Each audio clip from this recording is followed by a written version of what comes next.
Salstern, 147e sur le calendrier impérial, la famille de l'impératrice, la comtesse Étual, est sauvagement assassinée, le comte Jared est décapité, la comtesse Audra Yerouvat meurt d'une crise cardiaque en prison, son fils aîné est étranglé dans un monastère et son second fils est porté disparu.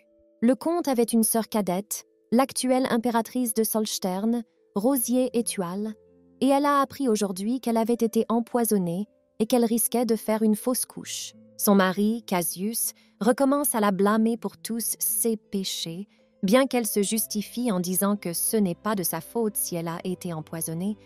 Il ne semble pas s'en soucier, il n'essaie pas de faire semblant de s'inquiéter pour elle. Il a un regard si calme. En un instant, elle comprit que son propre mari voulait la tuer, et il ne le nia pas, disant qu'elle était devenue folle après tout ce qui s'était passé, et que dans cet état, elle ne pourrait pas conserver le poste d'impératrice. La jeune fille lui reprochait tout. Tout cela était arrivé parce qu'il avait ruiné toute leur famille, et il l'avait épousée uniquement parce qu'elle appartenait à la famille Étual. Mais il semble qu'il se moquait de savoir qu'il venait d'une modeste famille de marchands et qu'elle venait d'une famille noble. Il était terriblement dégoûté d'entendre les nobles se vanter de leur richesse. Même après avoir traversé toutes ces horreurs, la jeune fille n'a pas abandonné. Elle était prête à résister à tous les coups du sort, mais elle ne s'attendait pas à cela. Alors elle lui a demandé de divorcer. Et ensuite, elle irait dans un monastère. Mais il semble que son mari ait eu d'autres plans. Il a dit qu'il y avait un moyen plus facile. Il l'a jetée du balcon où il parlait. Et sur le chemin, elle a réalisé que si elle n'avait pas été mariée à Cassius et avait écouté son frère et son père à l'époque, ce faux amour ne lui aurait pas embrouillé la tête et tout aurait pu être différent. Au bout d'un moment, elle entendit une voix qui lui demandait de se lever. Alors elle se leva, terrorisée, ne sachant pas où elle était, ni pourquoi elle était encore en vie. Se levant, elle alla au balcon et vit Casabella de la Rose Rouge, leur domaine. Une femme nommée Nathalie s'approche de la jeune fille en lui disant que sa robe est toute froissée. Elle commence donc immédiatement à la réparer et en lui prenant les mains, l'héroïne se sent réchauffée et terrifiée. La jeune fille demande à la servante où se trouve son père et celle-ci lui répond que même si c'est demain son 20e anniversaire, ce n'est pas une raison pour se comporter de la sorte. En entendant cela, sa première pensée fut qu'elle était de retour dans le passé, mais après un moment, elle se calma en rejetant cette pensée. Alors peut-être était-ce un rêve. La servante remarqua l'étrange comportement et le visage pâle de sa maîtresse. Elle pensa appeler un médecin, mais il semble que ce n'était plus nécessaire. Rosier, à travers les domestiques du manoir, a couru jusqu'à la chambre de ses parents pour s'assurer qu'ils étaient en vie, et quand elle a vu son père, elle l'a immédiatement serré dans ses bras. La mère n'était pas contente, disant que même si elle avait fait un cauchemar, ce n'était pas une raison pour sortir dans une telle tenue. En le serrant dans ses bras, la fille s'est rendue compte que le cou de son père était toujours en place, ce qui signifiait qu'il était en vie. Après les avoir serrés dans ses bras pendant un moment, la jeune fille a accepté d'être en vie dans ce monde et sa mère lui a assuré qu'elle avait déjà une 20aine d'années, qu'elle se comportait comme une enfant et qu'elle ne se marierait pas à ce rythme.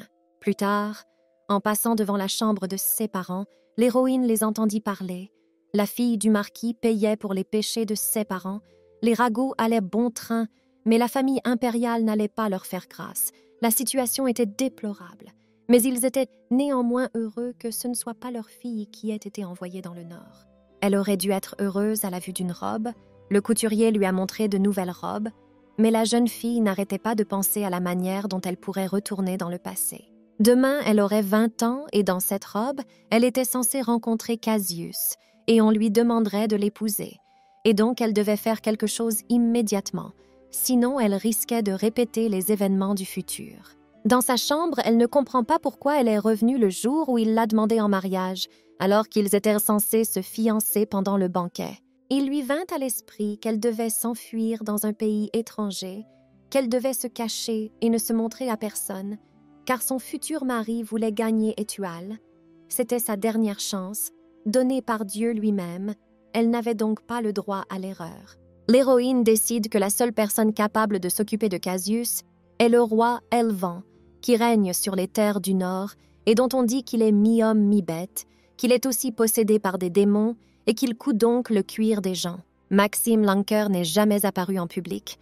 ce qui a donné lieu à de nombreuses rumeurs à son sujet. La jeune fille se souvient que lorsqu'elle a reçu la demande en mariage, la fille du marquis, Muriel, s'est rendue au nord ce jour-là pour devenir sa fiancée. Mais elle n'est jamais arrivée au domaine, et la comtesse Ariella ne l'a pas supportée et s'est suicidée. Cette nouvelle choqua tout le monde, et Cassius lui-même était particulièrement en colère. Mais cela n'avait pas d'importance. L'héroïne le détestait toujours et ne pensait pas à lui pardonner. C'est alors que la guerre entre ces hommes commença. Mais maintenant, même si elle mourait à nouveau, c'était la seule façon de survivre. Le lendemain, il y a eu un banquet. Tous les invités ont admiré la beauté de la décoration. On a dit à la jeune fille que les invités étaient déjà arrivés. Il s'agissait d'Elisa et de Tracy, dont elle était très proche, mais après la mort de ses parents et de son frère aîné, elles se sont complètement perdues de vue. Mais lorsqu'elles se sont retrouvées dans le jardin du palais impérial, elles ont reparlé comme avant. Ils souhaitèrent à l'héroïne un joyeux anniversaire avec des sourires, mais elle se rendit compte que ces sourires étaient faux. Et Hélène vint également la féliciter. Et voyant cela, Rosier serra fortement son amie dans ses bras. Lorsqu'elle a tout perdu, seule Hélène est restée avec elle. Elle était sûre que la jeune fille avait beaucoup pleuré lorsqu'elle avait appris sa mort dans sa vie antérieure, et elle a donc décidé de lui témoigner sa gratitude, montrant ainsi son attitude à l'égard de ses autres amis. L'héroïne a offert à sa seule amie des boucles d'oreilles qui lui avaient été données auparavant par son frère Gans, ce qui a provoqué un élan de jalousie parmi les autres filles, et, pour renforcer l'effet, elle a montré les boucles d'oreilles aux autres et a déclaré que Hélène deviendrait sa belle-fille à l'avenir. La nourrice, entendant cela, dit que la dame aurait dû prendre soin d'elle, car un prince et beaucoup d'autres étrangers venaient aujourd'hui, et elles décidèrent alors d'aller à la rencontre de Dame Murel, qui était maintenant très contrariée. Pendant qu'elle mettait sa robe, la jeune fille envisageait de s'enfuir vers le nord, ce qui était risqué.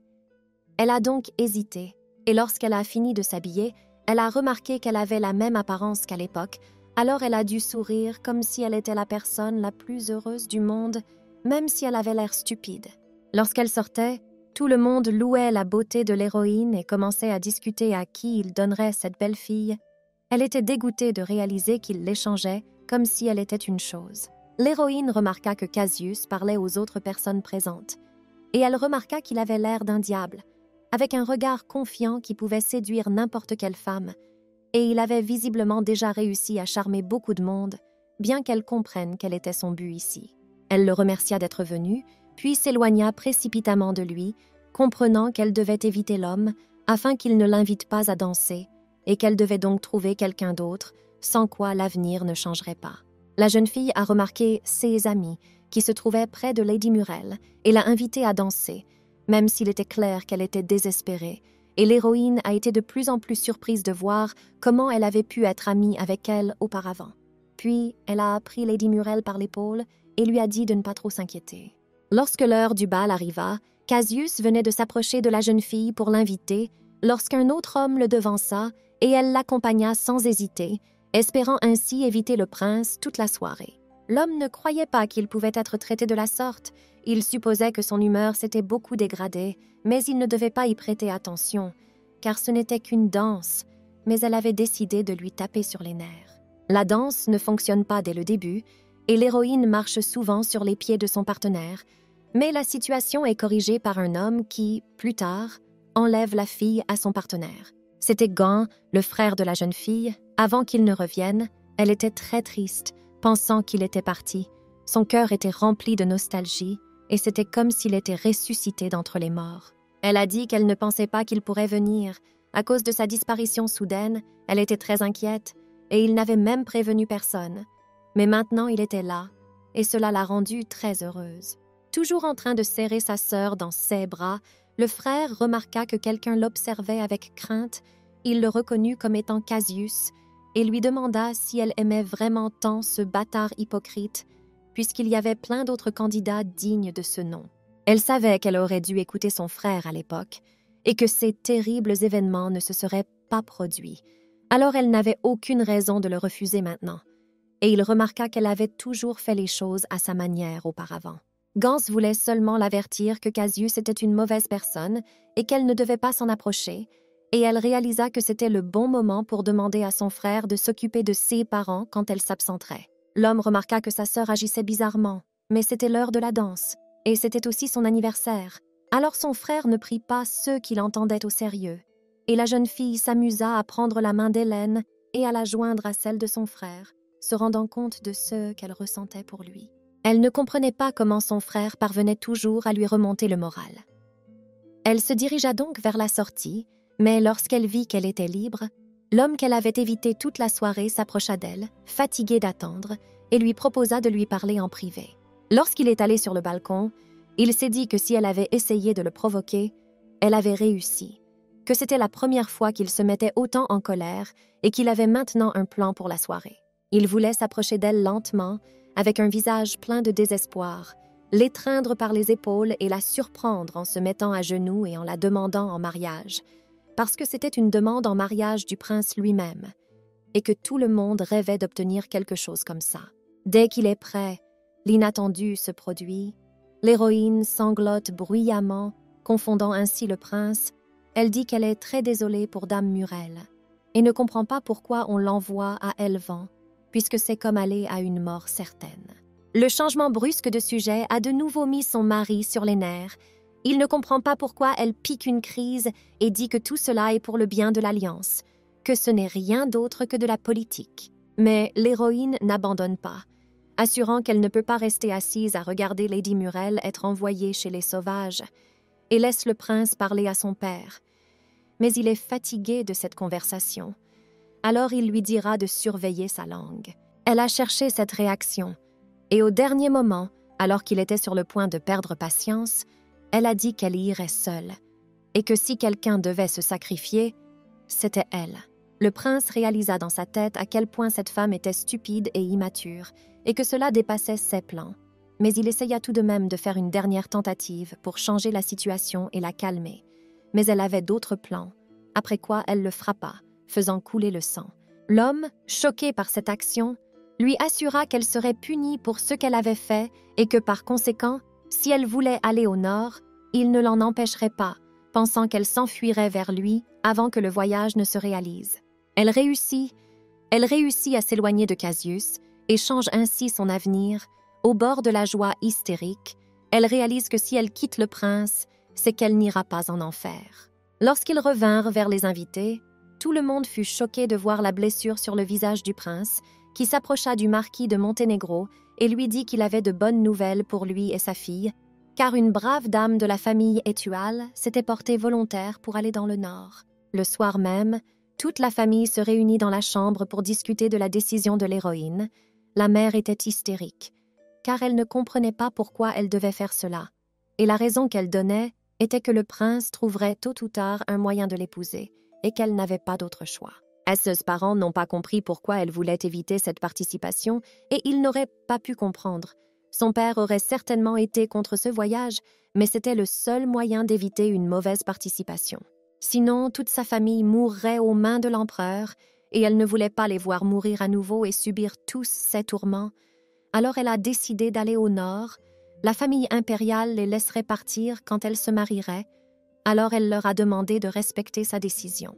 Un peu plus tard, cette nouvelle parvint aux oreilles de l'empereur, qui discuta de la situation avec son épouse. La famille Étual serait un bon soutien pour eux en cas de mariage, et il ne serait donc pas facile de trouver une autre épouse, mais le prince ne devait plus l'épouser, et il fut donc décidé d'envoyer l'héroïne dans le nord afin qu'elle ne s'immisce pas dans leurs affaires de famille. Déjà dans la voiture, la nourrice persuade la jeune fille de retourner à la capitale et d'épouser le prince. Il n'est pas trop tard, mais elle fait valoir que Nathalie ne devrait pas l'accompagner, car il s'agit probablement d'un aller simple. Mais la femme dit que de toute façon personne ne l'attend à la maison et que les jeunes filles sont sa seule famille. Promettant à ses parents d'envoyer une lettre dès son arrivée, la femme et sa nourrice, qui ne peut laisser sa dame partir seule, entreprennent un long voyage. En chemin, Nathalie, tremblante de peur, répétait que la forêt qu'ils traversaient était très effrayante.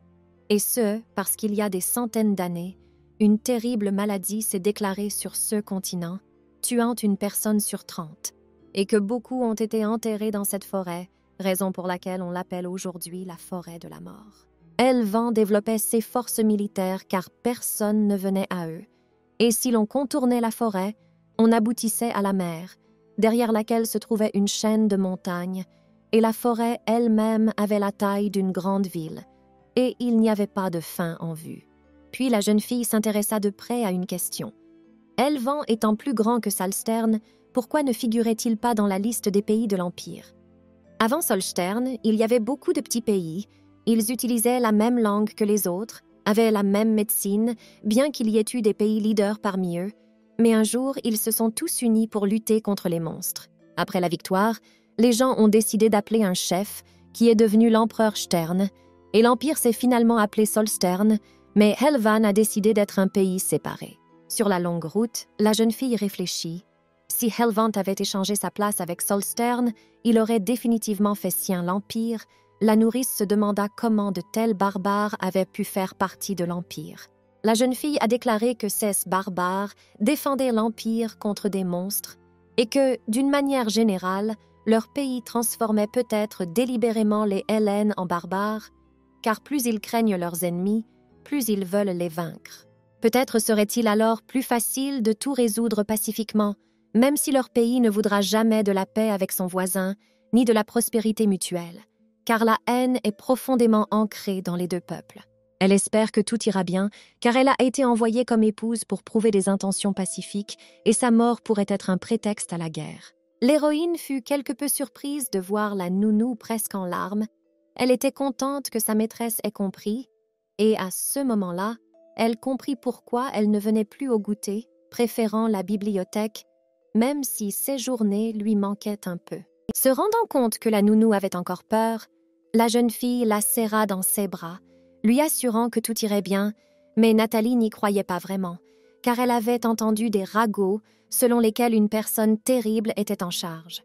Tout le monde parlait de lui comme d'un diable qui portait du noir et buvait du sang humain la nuit, et elle avait aussi entendu dire qu'il dépeçait les gens et les donnait à manger aux loups. La nounou a signalé que la dame tremblait également, ce qui l'a mise mal à l'aise, car elle ne ressentait pas de peur ou d'autres émotions pouvant être causées par des tremblements, puis elle a réalisé avec horreur que la voiture tremblait violemment d'un côté à l'autre. C'est alors que se produit un événement dont ils ne se remettront pas longtemps. Ils aperçoivent par la fenêtre un chevalier mort et remarquent des personnes masquées de noir qui ont l'intention de tuer toutes les personnes présentes. L'héroïne n'est pas déconcertée et dit au même moment qu'il faut partir d'ici, mais la femme est paniquée et crie qu'elles vont mourir. Mais il n'y a pas le temps d'attendre. La fille lui prend la main et a l'intention de sauter dans l'herbe. Au tout dernier moment, quelque chose a mal tourné et la jeune fille a atterri seule, remarquant l'un des tueurs. Elle a retenu son souffle, espérant ne pas être remarquée, et a reconnu en un instant l'agresseur comme étant l'un des accompagnateurs du prince. Mais ils la trouvèrent. Elle était sûre qu'il la tuerait, de la part d'un homme armé d'un couteau. Elle ne devait pas s'attendre à la pitié, et elle était déjà prête à mourir, quand une voix se fit entendre quelque part, disant à l'autre qu'un autre homme avait été trouvé, et qu'à en juger par ses vêtements, il était aussi de Solstein, et il ordonna de la prendre avec lui. Plus tard, l'héroïne se réveille dans son lit. Nathalie est assise à côté d'elle, qui lui dit qu'elle a été inconsciente pendant 2 jours, lui demande où elles sont. La nounou lui raconte ce qui lui est arrivé. Au tout dernier moment, la femme a lâché la main de la jeune fille et est tombée dans l'autre sens. Ils voulèrent la tuer, mais soudain la tête de l'attaquant s'est envolée de ses épaules, et dès qu'elle a vu la tête coupée, elle s'est évanouie. Et quand elle s'est réveillée, elle était déjà ici, dans le château de Maxime Lanker. La femme a affirmé qu'ils étaient traités comme des choses ici, car au même moment, un majordome est entré dans la pièce et s'est présenté comme Freddy, et la fille a demandé si elle pouvait rencontrer le roi. Le majordome lui assure qu'il est parti à la chasse et qu'il sera de retour aujourd'hui, et qu'ils sont là sur ses ordres, ce qui la surprend, et elle voit de l'indifférence dans ses yeux. Dès qu'il a voulu dire qu'il nous informerait du retour du roi, ce n'était plus la peine, il était déjà devant les portes du château. En le regardant d'en haut, la jeune fille ne pouvait pas comprendre quel genre de personne il était. Il ressemblait plus à un chevalier commandant qu'à un roi. Son corps entier tremblait, rien qu'en pensant qu'il avait tué Cassius sans pitié. Ils étaient exactement l'opposé, et peut-être même pire. Quelques jours passent lorsque l'héroïne aperçoit une silhouette par la fenêtre. Ce qui la surprend, car elle n'a vu personne ici depuis plusieurs jours. Le roi arrive mais ne veut même pas lui parler, ce qui inquiète quelque peu la jeune fille. Il n'y avait pas de servante, personne du tout, et elle décida qu'elle devait immédiatement parler à quelqu'un de la région. Elle s'habilla donc d'une cape noire et sortit pour se promener dans le château. Prenant une bougie avec elle, elle sortit dans le couloir et remarqua qu'il n'y avait personne non plus, mais elle vit les peintures et se demandant de quel arbre généalogique il s'agissait, elle décida de les regarder de plus près. Le gigantesque portrait appartenait à une certaine Olivia Lanker, la plus jeune fille du duc Marcus, un descendant de la famille impériale de Salstern, et si elle était un parent éloigné de la famille impériale, cela signifiait que le roi avait également du sang de cette famille en lui. Elle semblait avoir été remarquée, mais elle n'a pas fait semblant d'avoir peur. Elle m'a simplement assuré qu'elle avait vu quelqu'un entrer dans la chapelle et qu'elle était soudainement curieuse, puis elle a posé une question. L'héroïne lui demande ce qui la préoccupe depuis quelques jours, à savoir quand ils se marieront, car elle est sûre que le roi lui-même l'a remarqué. Il prétend qu'il n'a rien promis, puis la jeune fille commence à réciter un discours qu'elle a préparé depuis longtemps. C'est elle qui a été envoyée ici dans ce but, l'Empire l'a choisie, elle doit donc payer sa dette, et son mari a également une grande responsabilité, car Solstern veut clarifier la situation et créer une alliance. Dans son esprit, la jeune fille le suppliait de la sauver, de ne pas la renvoyer et de l'obliger à l'épouser maintenant. Le roi répondit légèrement que tout cela n'était pas très convaincant, et après un moment, la jeune fille sembla se rendre compte que c'était le bon moment et dit que s'ils étaient contre, pourquoi ne pas déclarer la guerre? Elle continua, lui demandant de ne pas laisser la pauvre fille mourir en vain. Elle avait vu ses armées et sa puissance, alors combien de temps allaient-ils vivre avec le fait qu'ils étaient des barbares? Ils devaient être au courant des ragots. L'homme lui a assuré qu'il ne connaissait que des rumeurs sur le mariage, puis il a pressé la jeune fille contre le mur, comme s'il jouait avec ses émotions, et lui a demandé quelles autres rumeurs circulaient à leur sujet, si on les appelait des démons ou des monstres, et s'ils étaient peut-être aussi des monstres au lit. Il s'est rapproché, lui demandant à voix basse si elle avait peur de lui, mais l'héroïne n'était pas confuse, et elle a dit qu'elle voulait juste résoudre le malentendu. En chemin, elle s'est aussi promis que si elle ne pouvait pas l'épouser, il valait mieux mourir, posant une question rhétorique sur la façon dont elle serait traitée si elle rentrait chez elle comme ça, une femme qui n'était pas acceptée, même en terre barbare. Peu importe leur force, Solstern les considère comme des barbares et des sauvages, et les gens pensent que deux pays ne devraient pas être sous le même toit. Après ces mots, l'homme s'approcha presque de la jeune fille, qui s'écarta de lui en disant qu'elle avait honte que ses ancêtres les regardent.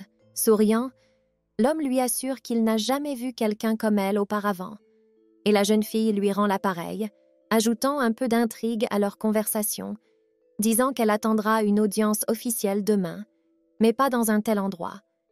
Puis elle se rend dans sa chambre. Au palais, pendant ce temps, le prince recevait un rapport de l'un des assassins. Ils n'ont pas réussi à accomplir leur mission parce que des gens de Helvan sont intervenus. L'homme était très en colère d'entendre ces nouvelles décevantes, disant qu'il préférait se suicider plutôt que d'être crucifié ici, devant lui. Cassius termina la conversation en disant qu'il n'aurait pas dû le laisser en vie, puis ordonna qu'on le tue. N'écoutant pas les supplications de son homme de main, le prince conclut qu'il avait une courte conversation avec des gens comme lui. Après tout, l'homme dans son bureau était plongé dans ses pensées. Il s'avérait que Helvan avait interféré, et la fille était maintenant entre leurs mains.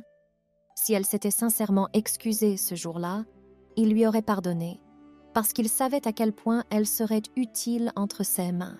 Mais elle ne s'est pas contentée de partir, elle a décidé de se cacher derrière le roi Maxime, et c'est alors qu'il a juré de se débarrasser d'elle. Il a même inventé une histoire de voleurs qui l'ont tuée et ont dévalisé son carrosse, mais tout a mal tourné. Les pensées sont interrompues par la servante en chef qui souhaite présenter la nouvelle servante en disant qu'elle ressemble beaucoup à Rosier, mais qu'elle a une personnalité très différente. Elle se présente sous le nom de Sacha et explique que ses parents sont morts et qu'elle est orpheline. Elle promet donc de travailler dur et même de donner sa vie si nécessaire. Le lendemain, le roi Maxime décide d'en savoir plus sur sa future épouse. On lui apprend qu'elle est issue d'une famille de marchands bien connue dans le sud et que la capitale a été construite grâce à l'argent de cette famille.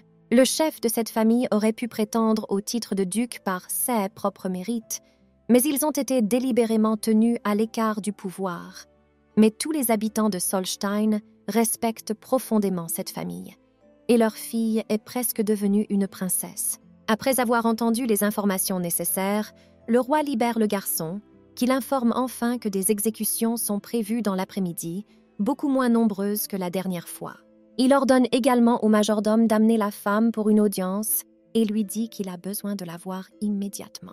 Il les a emmenés avec Nathalie parce que le roi l'avait ordonné et elle a eu très peur, pensant qu'il allait les tuer, et elle a passé en revue les pires scénarios possibles dans sa tête. Il les a amenés à la prison, et lorsqu'on lui a demandé pourquoi exactement ici, le majordome n'a pas pu répondre. Et la jeune fille a immédiatement commencé à se remémorer des souvenirs du passé. Là, ils sont accueillis par le vice-capitaine des chevaliers, Tullio, qui dit avoir sauvé les femmes d'une attaque de mercenaires, puis s'être faufilé derrière elles et avoir coupé la tête du bandit, et il se demande si elles n'ont pas peur d'être seules. Avec une politesse froide, la jeune fille remercie le chevalier, mais affirme qu'il ne l'intéresse pas et qu'elle devrait appeler le roi, ajoutant que son visage est plus grand que ses mains et qu'elle n'a pas le temps de lui parler. Et elle s'en va. Les rires fusent dans la salle, quelqu'un dit qu'on l'appellera désormais le grand visage, mais l'homme ne se laisse pas faire. Un seul cri suffit à tout le monde, après quoi les personnes présentes se taisent, faisant semblant de n'avoir rien entendu. Le capitaine des chevaliers lui-même, nommé Richard, est également intervenu, disant qu'il était temps pour le roi de s'arrêter et d'avoir un héritier, ce à quoi le vice-capitaine a ridiculisé l'idée, car elle ressemblait exactement à la dernière dame et qu'elle aurait clairement du mal. Plus tard, le roi lui-même apparaît et dit à l'héroïne que cela se produit 2 fois par semaine parce que, comme elle l'a dit, c'est une terre sauvage et il lui donne donc une autre chance en lui demandant si elle veut y retourner. La jeune fille a refusé, lui assurant que s'il voulait la renvoyer, il devrait la tuer et qu'il n'aurait pas dû l'appeler ici dans ce cas. L'homme a souri, puis lui a mis un poignard sous la gorge et lui a demandé quel était son but. La jeune fille ne céda pas aux menaces, mais décida qu'il valait la peine de dire la vérité. Elle n'était pas venue ici pour épouser le prince. Elle ne l'aimait pas. C'était le diable qu'elle voulait tuer en premier lieu. Et elle n'était venue jusqu'ici que pour se venger. Connaissant l'histoire et le pedigree de sa famille, la dynastie régnante a décidé de lui faire épouser le prince. Et elle pensait que Maxime était le seul à pouvoir tenir tête au prince, car l'empereur avait déjà un pied dans la tombe. Et elle avait fait tout ce chemin pour s'en servir, affirma le roi, ce que l'héroïne ne fit que confirmer, après quoi la dague s'approcha dangereusement de son cou, montrant ainsi le sérieux des intentions du roi. Elle poursuit sa confession, assurant qu'elle est honnête dans ses intentions et que personne n'est au courant de ses projets, que tout le monde ne la considère que comme une candidate potentielle à l'épouse du prince et que personne ne la prend au sérieux. « C'est donc une espionne », dit le roi d'un ton froid, puis elle suggère qu'il la considère comme une espionne et l'utilise comme otage, et s'il la tue, ils auront des problèmes, et elle ne pourra que se réjouir de l'absence de Cassius. Alors tout ce qu'elle veut, c'est un mariage. L'homme conclut son interrogatoire, retirant ainsi le poignard, et elle jura que ce serait une belle union, et qu'elle sacrifierait même sa vie pour cet objectif. Lorsqu'on lui demanda ce qu'elle voulait vraiment, elle répondit sans hésiter qu'elle ne voulait que la mort du prince, car ainsi toutes les menaces pesant sur sa famille disparaîtraient. Et c'est pourquoi elle aiderait de toutes les manières possibles. C'était son seul souhait. Le roi dit d'un ton froid qu'il n'avait pas besoin de son aide pour se débarrasser du prince, mais qu'il avait besoin d'une femme qui puisse réchauffer son lit, et qu'il fallait savoir si elle accepterait de dormir dans le même lit que la bête. Il n'interviendra pas dans sa vie privée, mais comme il devra éviter les soupçons de la société, elle devra remplir les devoirs élémentaires d'une épouse. L'héroïne était prête à tout et n'a donc pas refusé, même si elle a ajouté qu'elle ne pensait pas qu'il en résulterait quelque chose, mais dans ce cas, il devrait tenir sa parole et l'aider à réaliser ses projets, mais il ne devrait pas s'attendre à des sentiments en retour. Lorsqu'il eut terminé, il ordonna au majordome de l'emmener dans sa chambre, lequel l'avertit à son tour que ce n'était qu'un jeu et qu'elle ne devait pas se laisser abuser. Mais le roi avait déjà pris sa décision et conseilla à son oncle de ne pas s'inquiéter. Il ne permettrait plus jamais aux gens de Salstern de se promener dans les parages. Dans sa chambre, Nanny suppliait toujours la dame de partir, car elle ne voulait pas vivre dans cet endroit horrible, mais elle était perdue dans ses pensées. Elle ne savait pas si Maxime Lanker serait gentil avec elle, car il se comportait ainsi probablement en raison de sa position et de son autorité. Nathalie fut la première à le remarquer. Le roi était en route pour annoncer sa décision. Ils se rencontrèrent dans le hall, où il proposa le mariage, et alors le problème se résoudrait de lui-même.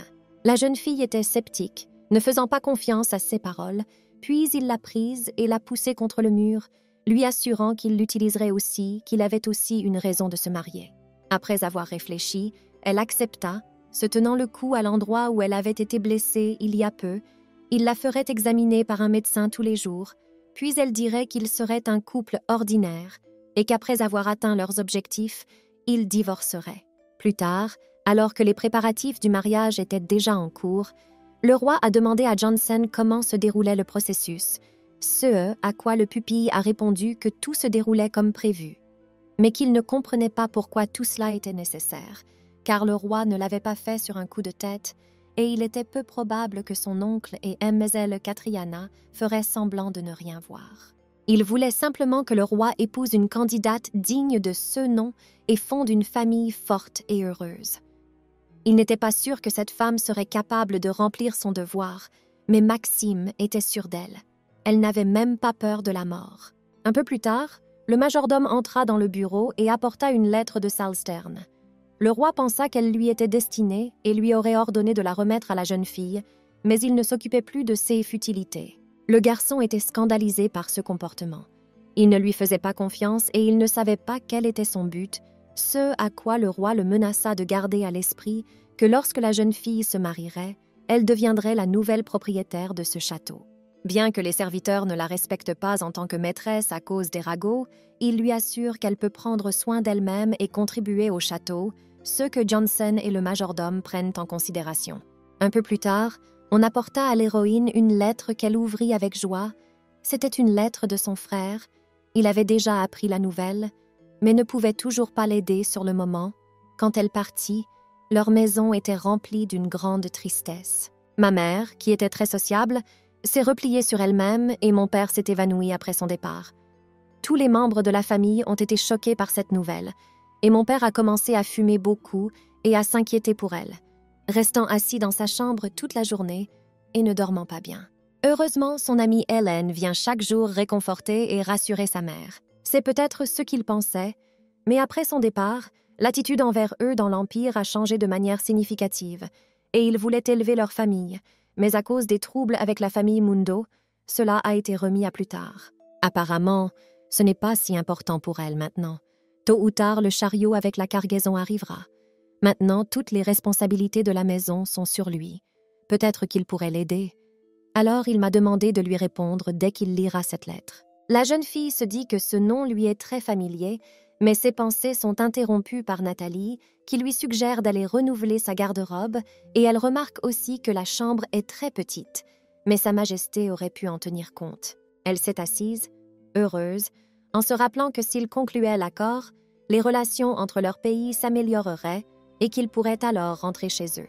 L'héroïne se souvient qu'il y a quelques jours, elle était prête à le battre à mort et que maintenant elle l'appelle Sa Majesté.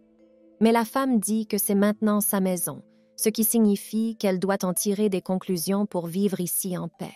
Et dès que la dame se marierait, elle aurait un enfant, et elle était sûre que l'enfant serait très doux et très beau, mettant ainsi dans l'embarras la jeune fille qui lui demandait de ne pas dire de telles bêtises. Une femme nommée Katrina fait irruption dans le château et demande où se trouve le roi, disant que sa réunion aurait dû se terminer depuis longtemps. Ce à quoi les servantes répondent qu'il est en train de rencontrer les anciens. Elle savait que Solstern préparait quelque chose, mais c'était trop d'envoyer quelqu'un pour être sa femme. Une femme avec le sang de la famille Solstern en elle est venue dans ce château pour semer à nouveau le chaos à Elvan. Alors pourquoi l'a-t-il accepté? N'était-il pas censé se venger d'eux pour tout ce qui est ici maintenant? Elle l'a fait, et personne n'ose lui prendre le château. La femme a été remarquée par le majordome et l'a arrêtée. L'homme lui suggère de se calmer, qu'elle n'aurait pas dû se rendre chez le roi dans un tel état d'esprit, et la femme l'accuse de prendre le parti de la mariée en visite. Pourquoi ne pouvait-il pas épouser quelqu'un d'autre?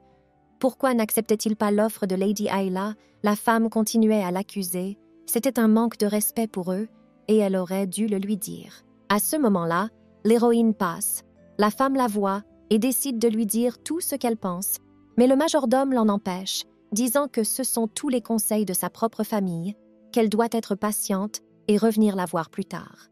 Alors qu'elle se promenait avec Nathalie, elle a remarqué qu'une des servantes espionnait quelqu'un à travers le mur. Et le majordome l'a également remarqué et l'a grondé, et l'héroïne a vu un homme passer derrière le mur, et elle a réalisé qu'elle avait déjà vu une expression similaire auparavant. C'était l'expression d'Hélène lorsqu'elle observait secrètement son frère. Alors qu'ils marchaient dans le jardin, une femme nommée Myriam s'approcha d'eux, se présentant d'un ton dépassionné comme la servante en chef, et disant qu'elle était en charge de diverses affaires dans le château.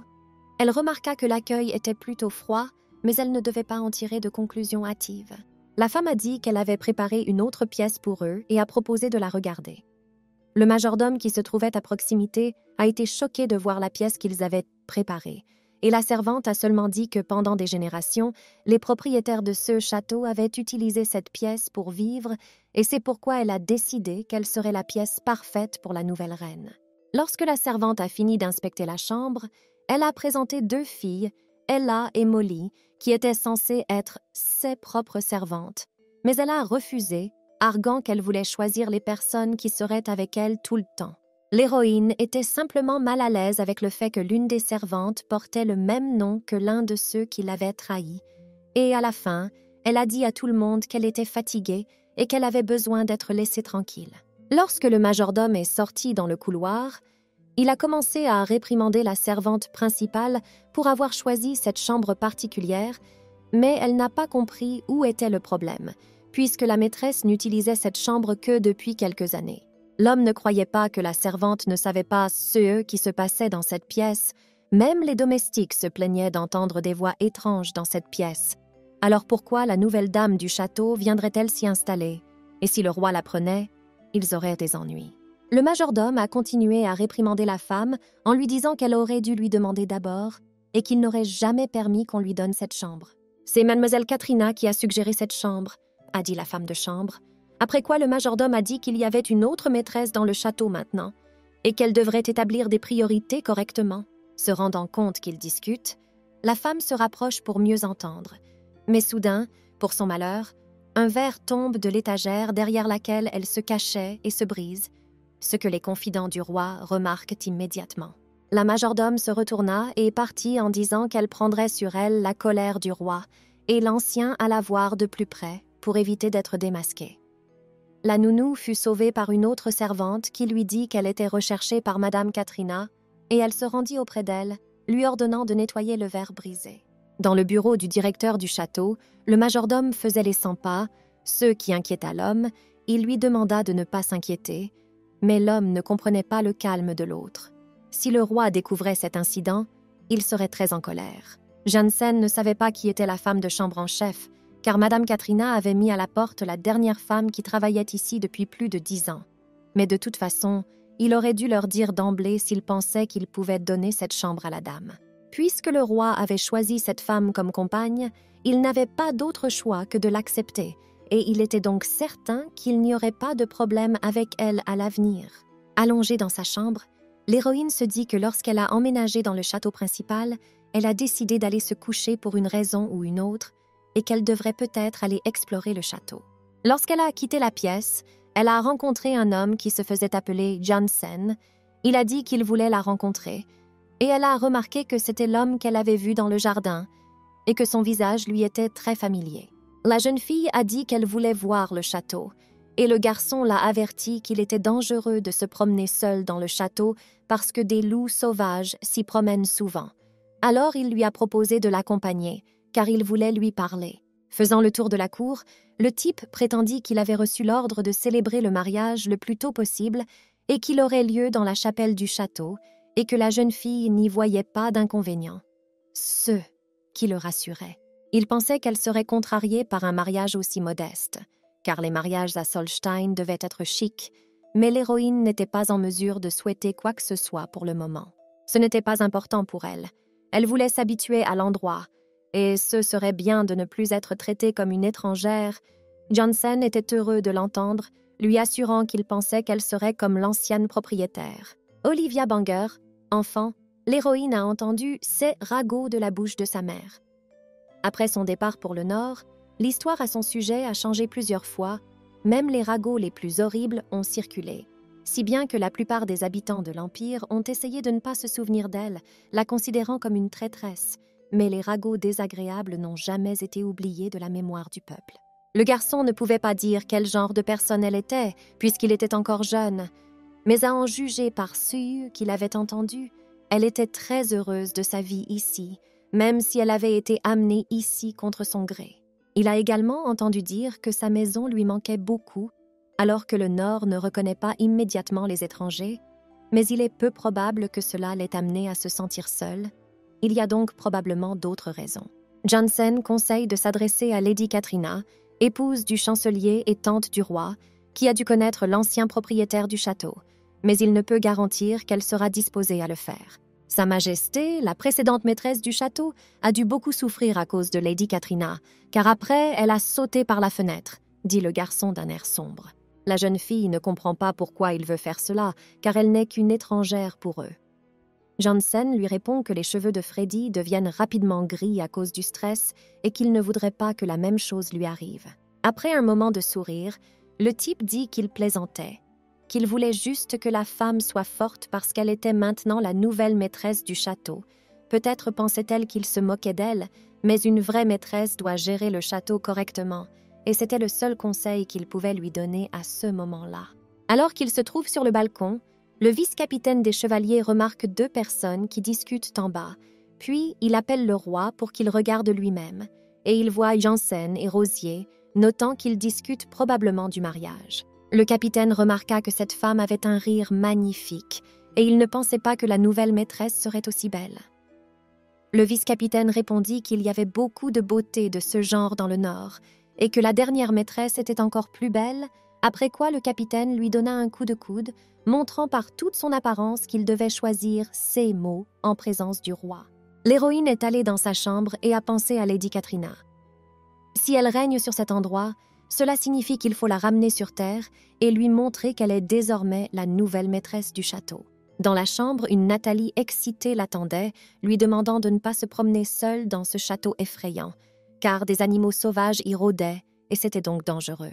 Voyant l'excitation dans les yeux de la nounou, l'héroïne lui demande ce qui s'est passé, et elle lui répond qu'elle a entendu par hasard un homme aux cheveux gris parler à la femme de chambre lorsqu'elle passait par là, et qu'ils discutaient de la chambre. La femme n'entendit pas exactement de quoi il parlait, mais elle supposa que quelque chose de terrible s'était produit ici dans le passé, et que c'était peut-être lié à l'ancien propriétaire du château. La jeune fille se souvient alors de sa récente conversation avec Johnson, qui lui a raconté que l'ancien propriétaire avait sauté par la fenêtre et qu'il avait donc demandé à CE qu'on le laisse seul. En lui disant au revoir, elle s'est approchée de la fenêtre et a déclaré que, quoi qu'il arrive, elle ne répéterait pas son sort. Le jour du mariage arriva, et Nanny, admirant la mariée, lui assura qu'elle ressemblait à une déesse descendue du ciel sur la terre et qu'elle n'avait jamais vu une si belle mariée, et la jeune fille réalisa qu'elle entendait cela pour la 2e fois. Elles étaient tristes que leurs parents ne puissent pas être là. Ils auraient été heureux de voir leur fille, et Nathalie avait encore du mal à accepter que sa maîtresse se marie enfin, car elle connaissait la jeune fille depuis sa naissance. Tout le monde est là, le capitaine et le vice-capitaine sont impatients de voir l'héritier présomptif, Lady Ayla est presque en larmes, et le marié attend déjà devant l'autel. L'homme lui a tendu la main en lui demandant si elle regrettait son choix, car il n'y avait pas de retour en arrière possible, mais elle était déterminée et a décidé d'aller jusqu'au bout, malgré tous les problèmes qui pouvaient survenir en chemin. Sous les regards désobligeants des invités, la jeune fille se convainc que ce n'est pas un vrai mariage et qu'elle ne doit donc pas se sentir coupable ou faire la tête, car tout est calculé. Le prêtre terminait son discours, mais l'héroïne ne pouvait pas attendre. Elle l'a interrompu, disant ce qu'il a dit et déclarant qu'elle a juré. Puis il a proposé de sceller le mariage par un baiser. La jeune fille se persuade qu'il s'agit d'une simple cérémonie, qu'elle ne fera qu'effleurer ses lèvres et que ce sera tout, mais le roi n'a pas l'air de le penser. Il la prend et l'embrasse passionnément. Après la cérémonie, ils ont été accueillis par Lady Katrina, qui était jusqu'alors responsable du château, qui les a félicités pour leur mariage et leur a assuré qu'il y avait désormais un nouveau propriétaire à Chelvan et qu'ils pouvaient donc se sentir chez eux. Avec un brin de jubilation, la femme demande à la mariée si elle aime sa nouvelle chambre, mais l'héroïne est prête pour ce genre de conversation et joue le jeu en disant que tout est très joli, surtout les fenêtres, mais qu'il serait bon de changer les meubles et les décorations. La jeune fille a dit qu'elle respectait les goûts de Madame Katrina, mais qu'à son avis, tout était trop démodé. La femme a remarqué que la mariée venait d'un endroit luxueux et qu'elle aimait donc la richesse et les paillettes, et elle a donc proposé de rénover la maison. L'héroïne les remercie pour leurs soins et fait une déclaration audacieuse en disant qu'elle s'occuperait elle-même de sa chambre, qu'elle vivait vraiment dans le luxe et qu'elle n'avait besoin de rien. Apparemment, Lady Katrina ne pouvait pas imaginer ce que c'était que de vivre dans de telles conditions. Mais désormais, elle, résidente du pays de Helvan, et donc nouvelle maîtresse du château, ne suivra plus les règles de Solstern. Katrina entendit cette déclaration et s'agita visiblement, affirmant qu'elle était responsable de l'ordre qui régnait ici. Devant le refus, la femme s'effondre, réalisant apparemment qu'elle a été démasquée, et crie à son mari, pensant qu'il a tout dit à la reine, qu'elle n'a jamais pensé à faire du mal à qui que ce soit, et qu'elle fait du bon travail au château. À la fin de la conversation prévue, la mariée a répondu qu'elle n'en avait aucune idée, que Lady Katrina était attachée au château et qu'il n'était peut-être pas utile d'aborder ce sujet pour un si grand jour, et elle a donc suggéré d'en parler plus tard. Le soir même, elle était très heureuse d'en avoir terminé, car il s'agissait d'un moment très important, et tout échec était donc inacceptable, et le roi n'était pas là. Elle espérait qu'il ne viendrait jamais dans cette pièce. C'était une journée amusante aujourd'hui, mais elle était très fatiguée, et puis elle s'est endormie tranquillement. Son mari finit par entrer dans la chambre, se demandant comment elle avait pu s'endormir si tôt, mais il décida de ne pas la réveiller, car il se rendait compte que cela avait été difficile et il se contenta de s'allonger à côté d'elle. En regardant sa fiancée, il ne comprenait pas pourquoi elle l'avait épousée. Malgré son ton confiant, il était clair qu'elle avait peur, une petite femme qui voulait tuer l'empereur. Qu'est-ce qui pouvait la faire rêver de meurtre? Le jeune marié ne pensait pas épouser une personne originaire de cette région, car Solstern traite les Helvans comme des barbares et n'a donc jamais reconnu les habitants de l'Empire comme des personnes normales. Mais alors, pourquoi cette femme? Quel était son véritable but? Il devint de plus en plus curieux. Il réalisa que maintenant, elle était complètement dépendante de lui, et si elle l'utilisait, alors il devait l'utiliser. Soudain, elle le serra inconsciemment dans ses bras, ce qui le gêna, mais il décida de ne pas la réveiller et ils dormirent dans cette position jusqu'au matin. Le matin, la jeune fille tenait la couverture et ne comprenait pas pourquoi elle était si dure et si chaude. Lorsqu'elle ouvrit les yeux, elle s'aperçut qu'elle touchait le corps du roi, ce qui provoqua à la fois la panique et la confusion. Le marié ne s'est pas trompé et a jeté la jeune fille sur le dos, disant que si elle cherchait cela, elle pouvait être satisfaite d'avoir réussi à le séduire. Ce à quoi elle a répondu que ce n'était pas vrai et qu'elle ne savait même pas qu'il s'allongerait à côté d'elle.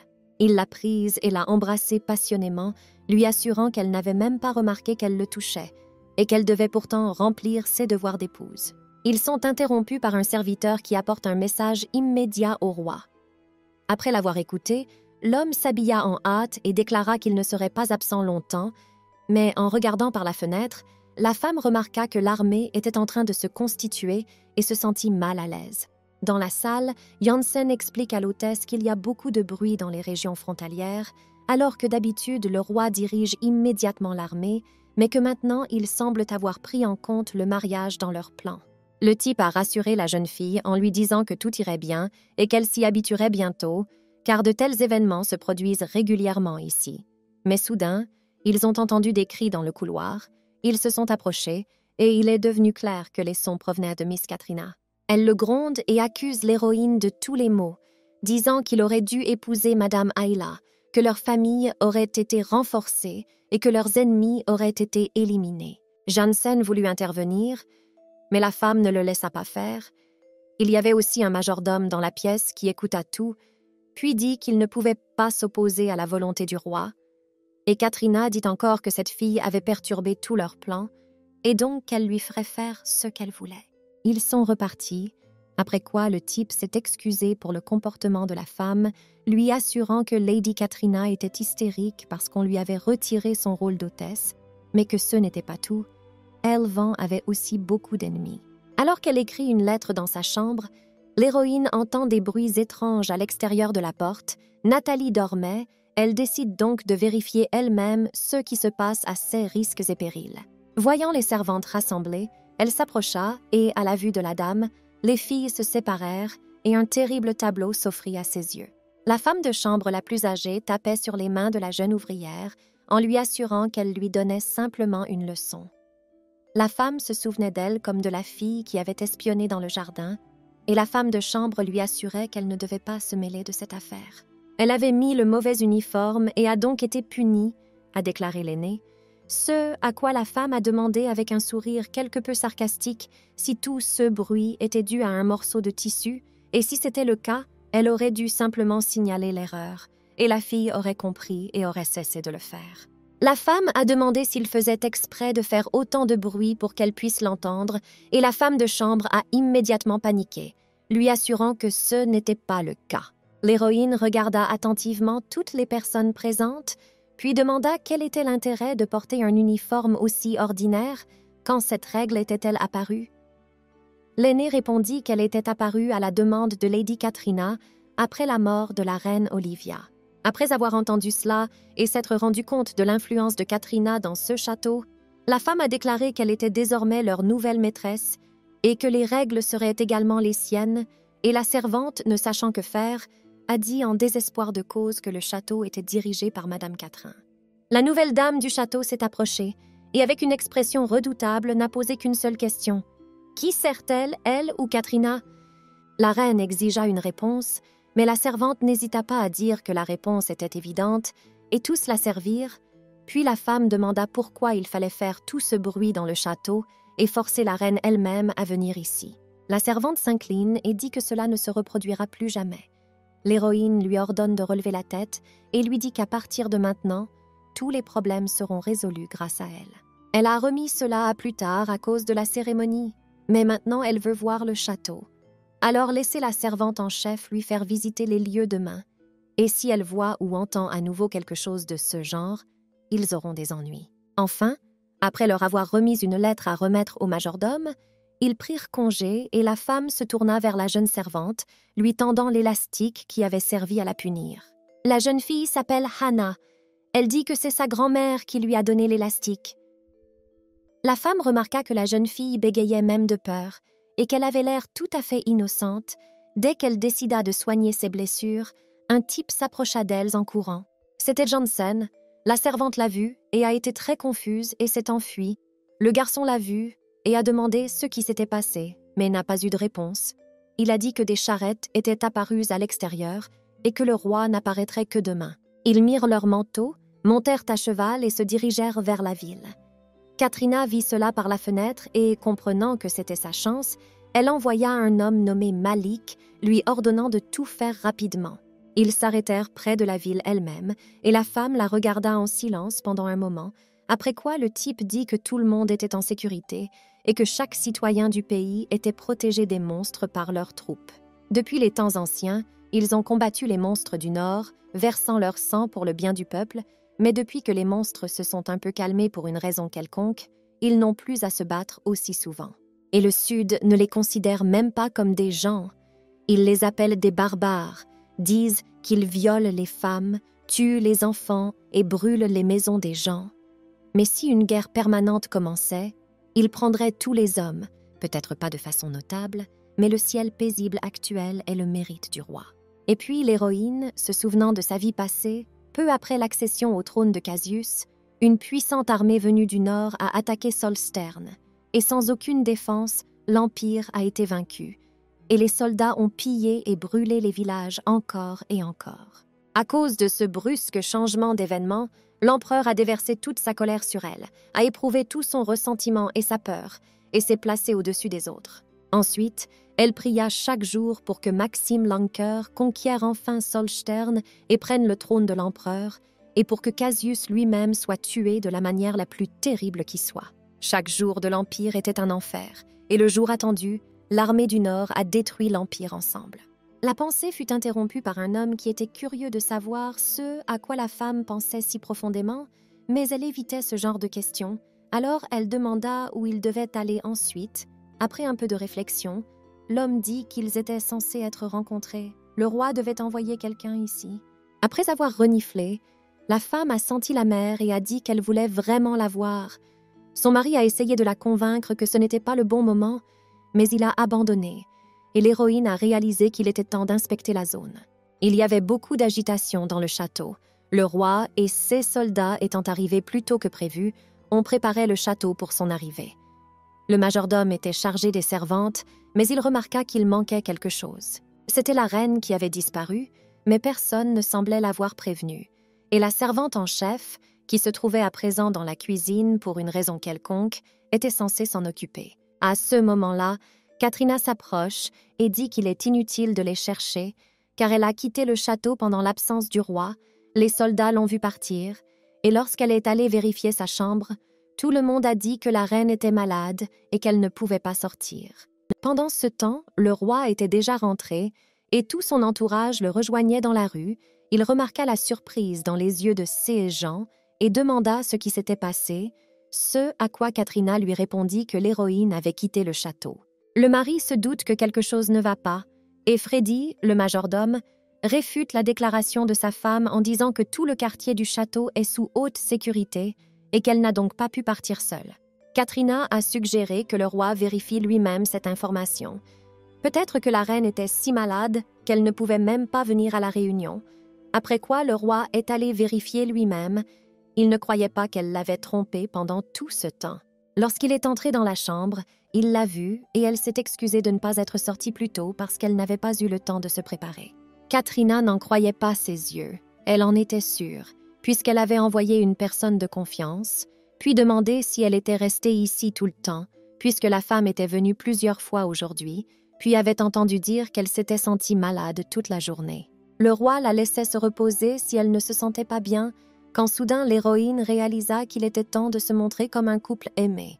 Elle l'a serré dans ses bras en lui disant qu'elle attendait son retour depuis très longtemps et qu'elle voulait vraiment passer du temps avec lui, ce qui a choqué toutes les personnes présentes. Puis, pour mettre fin à la représentation, elle a demandé à tout le monde de les laisser tranquilles et de leur apporter quelque chose à manger. Le roi prenait un bain et la femme se préparait mentalement à ce qui allait se passer. Elle avait terriblement honte, même si elle se persuadait que c'était normal, alors elle décida de boire du vin pour se calmer. Avant de changer d'histoire, l'héroïne s'est rendue compte d'une chose. Elle n'avait jamais connu l'amour véritable de son mari légitime, et il n'y avait pas la chaleur familiale qu'elle aurait dû avoir. Peut-être que si Cassius l'avait aimée, les choses auraient pu être différentes. Elle s'allongea sur le lit, se demandant si les choses seraient les mêmes maintenant, et ce qu'elle devrait faire si c'était le CA.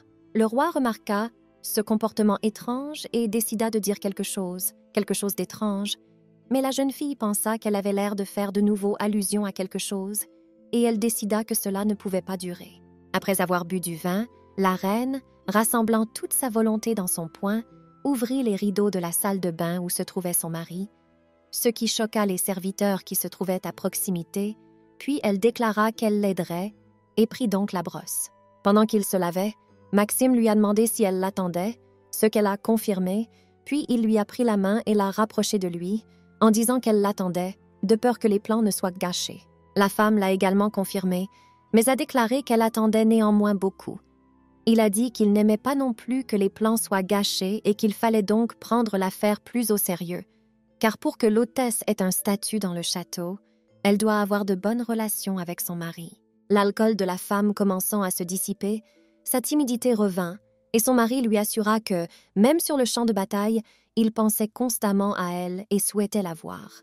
Après cela, il l'a soudainement embrassée, aussi passionnément que la première fois, et lorsqu'il a terminé, la femme a commencé à se sentir étourdie, et son mari a remarqué qu'elle avait de la fièvre.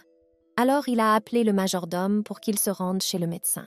Un peu plus tard, Janssen vint demander comment allait la reine, disant qu'elle avait été surprise par une forte pluie et qu'apparemment elle lui avait pardonné. Le roi remarqua que si elle avait été surprise par la pluie, c'est qu'elle était dehors. Réalisant qu'il ne s'en sortirait pas, le gars décida de dire la vérité. Ils se rendirent aux abords du château et entrèrent dans les cachots. Même s'il savait que le roi était censé revenir le lendemain, le garçon dit avec incertitude en raison de la situation, et pour mieux comprendre, il leur proposa de descendre et de voir par eux-mêmes. Lorsqu'ils sont descendus, ils ont vu le corps d'un homme. Il avait été étranglé, et il semble qu'il ait été tué pour le faire taire. Donc, à en juger par cela, le château n'est pas très sûr maintenant, et il était donc nécessaire de connaître les suspects. Lorsqu'elle se réveilla dans son lit le lendemain, elle ne comprit pas tout de suite ce qui s'était passé, mais la situation changea grâce à une nourrice inquiète qui lui assura qu'elle ne devait pas se lever, qu'elle était restée assise toute la nuit sans fermer les yeux et que le roi était là pour s'enquérir de son état. En entendant parler de son mari, la reine s'est agitée et a été gentiment recouverte d'une couverture. Elle a réalisé que tout allait de nouveau mal et qu'il était déjà au courant de son état. En se promenant dans le château, l'héroïne avait l'impression d'être observée. Elle alla donc tout raconter à Janssen, qui l'écouta et lui proposa de lui tendre un piège. La reine comprit que Katrina avait fait le coup, et entre-temps, Janssen vint la trouver pour l'informer de la mort de l'assassin, et elle comprit qu'ils avaient décidé de se débarrasser de lui immédiatement lorsqu'il devint évident qu'il avait échoué dans sa tâche.